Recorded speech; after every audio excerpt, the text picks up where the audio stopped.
Julie Andrews is back in the spotlight with exciting news.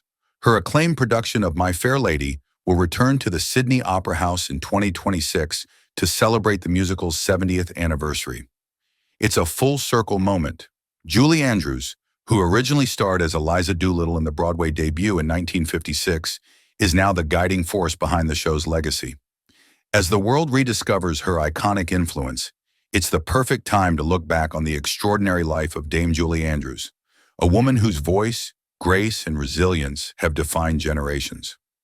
Born Julia Elizabeth Wells on October 1st, 1935 in Walton-on-Thames, Surrey, England, Julie's early life was far from glamorous. Raised in a challenging household marked by financial strain and family tension, she found an early escape in music. Her stepfather, Ted Andrews, was a performer who recognized Julie's vocal potential. By age 8, she had begun formal vocal training and soon possessed a 4-octave soprano voice that stunned audiences. She began performing in music halls across the UK during World War II, becoming the family's primary breadwinner by her early teens. Julie's talents quickly gained national attention. In 1947, she made her professional stage debut at the London Hippodrome, and at just 13, she became the youngest solo performer to appear at a Royal Command performance before King George VI. That marked the beginning of her ascent into the British entertainment elite. In the early 1950s, she moved into stage musicals. Her breakthrough came in 1954 when she was cast as Polly and the Boyfriend, a production that eventually took her to Broadway. Her natural charisma and crystalline voice caught the eye of Broadway producers. In 1956, at age 20, she was cast in the original Broadway production of My Fair Lady as Eliza Doolittle, directed by Moss Hart and co-starring Rex Harrison. Julie became a sensation. Though relatively unknown in America at the time, her performance captivated critics and audiences, and she quickly became one of the brightest stars on Broadway. My Fair Lady was followed by more stage success, including Camelot in 1960 opposite Richard Burton. But despite her Broadway fame, Julie was controversially passed over for the film adaptation of My Fair Lady. Audrey Hepburn was cast instead, with Julie watching from the sidelines. That disappointment could have ended her Hollywood ambitions, until Walt Disney stepped in. In 1964, Disney cast Julie as the lead in Mary Poppins, and the rest is history. With charm, wit, and that remarkable voice, Julie transformed a magical nanny into a cinematic legend. The film was a smash hit, and her performance won her the Academy Award for Best Actress. Her Hollywood career skyrocketed overnight. The following year, in 1965, she starred in The Sound of Music, portraying Maria von Trapp. That role etched her into cinematic immortality. The film became one of the highest-grossing movies of all time and earned 5 Academy Awards. Julie's portrayal of Maria, with her warmth, defiance, and musical brilliance, cemented her status as a global icon. Through the late 1960s and early 70s, she continued starring in major films like Thoroughly Modern Millie, Star, and Darling Lily, often collaborating with her husband, director Blake Edwards.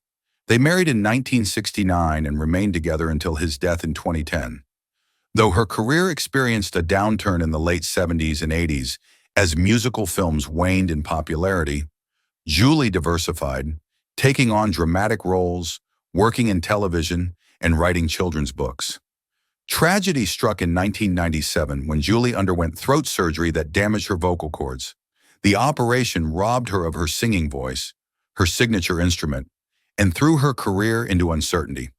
For someone whose identity was so deeply tied to music, it was a devastating loss. But Julie showed resilience. Instead of retreating, she reinvented herself. She turned to writing and directing. Alongside her daughter, Emma Walton Hamilton, she co-authored more than 30 children's books, many of which were bestsellers. In 2003, she published her memoir, Home, a memoir of my early years, giving fans a rare glimpse into her difficult childhood and rise to fame. In 2001, a new generation discovered Julie Andrews when she played Queen Clarisse Rinaldi in The Princess Diaries, a role that introduced her to millions of young fans. She reprised the role in the sequel and became a maternal figure for an entirely new audience. Even without her singing voice, Julie's on-screen presence remained magnetic. She also lent her voice to animated films, voicing the Queen in the Shrek franchise and narrating Bridgerton for Netflix. Her narration became a viral sensation, bringing her back into the cultural mainstream once again. But perhaps one of her most profound contributions in recent years has been behind the curtain. In 2016, Julie returned to the stage, not as a performer, but as a director. She helmed a revival of My Fair Lady for Opera Australia at the Sydney Opera House. It was a full-circle moment. 60 years after originating Eliza Doolittle, she brought new life to the production for modern audiences. The show was a critical and commercial success, praised for its authenticity and Andrew's attention to emotional detail. And now in 2026, that same production will return to the Sydney Opera House to celebrate My Fair Lady's 70th anniversary. With Julie once again involved as director, the return feels less like a nostalgia trip and more like a tribute to a woman who never stopped evolving. At 90 years old, she's still shaping musical theater, still guiding new talent, and still reminding the world of the magic that lives in storytelling. Julie Andrews has earned nearly every honor in the performing arts: an Academy Award, multiple Golden Globes, Grammys, Emmys, BAFTAs, and a Kennedy Center honor. She was made a Dame Commander of the Order of the British Empire in 2000 by Queen Elizabeth II. But her legacy goes far beyond the trophies. Julie's impact is found in generations of singers, actors, and dreamers who saw her not just as a performer, but as a standard. Her journey is one of transformation, from a child singing to survive, to a starlet capturing Broadway, to a Hollywood icon, to a woman who lost her voice and found new ones in literature, film, and stagecraft. Julie Andrews is not just a legend of the past. She's an enduring figure of possibility. Today, as the curtains rise again on My Fair Lady, it's not just a celebration of a musical, it's a celebration of a life lived in service of art.